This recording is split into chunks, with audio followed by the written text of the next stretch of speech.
This is an October Glory that we're growing here at Highland Hill Farm. We planted this bad boy in the springtime and it did fantastic. We got them in right at the right time. Sometimes you got lucky, and we got lucky this year. Put them in. They were probably 3/8 of an inch caliber. They probably went up to there, and they really filled out real nice, thick and full. We have our irrigation going on through, so if we want to turn on the irrigation, we get water onto them. We put fertilizer on them twice, once when we planted them and once in the middle of the summer when we had some real good rain. And we had a good shoot in the early spring come out, and I guess if you can see, and that's basically from here, from there, our prune mark, to there.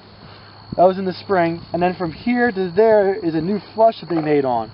And not always, but this year we did really well with them when we got our second flush coming on.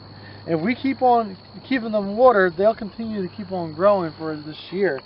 And we might get this up to a good 7/8 inch trunk caliber on the tree for this year, and we'll be doing really well. If we do that in the fall, we'll probably come on through and do another trimming on this. If they don't grow anymore, we probably just let them go. But if they do continue to grow, we will trim them. But we'll wait till the leaves fall off and we can see the branch structure a little better before we make our determination on when and how much we're actually going to cut off. Some of them we will have to do, and a good example, I saw them when I was driving down here, but if we see anything like this guy over here with this coming up on the bottom, we'll definitely have to trim that off. So what do you call that? Well, it's a water spout? That's not really. This is, these are grafted since they're October Glories. So this is coming from the rootstock, so I don't know what you would call that, but we do have to take this off. That's not good for the tree. And we just cut it off, the tree will be fine. Some of these lower branches we may limb up, but you don't have to, I guess. You don't have to, but next year, at the end of the year, we'll definitely limb them up, probably to about chest to shoulder height, and that'll be the final spot where we'll trim them. We won't trim the branches up any more than that.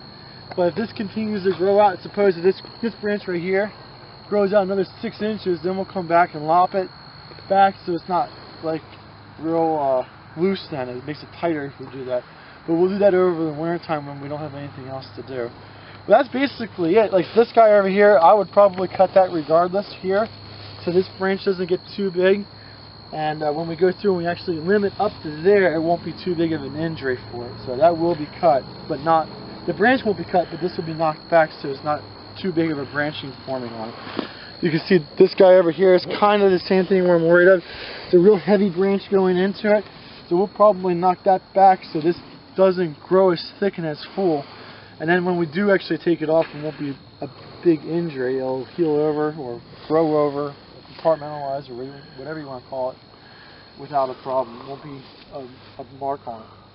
But I would think this is doing very well.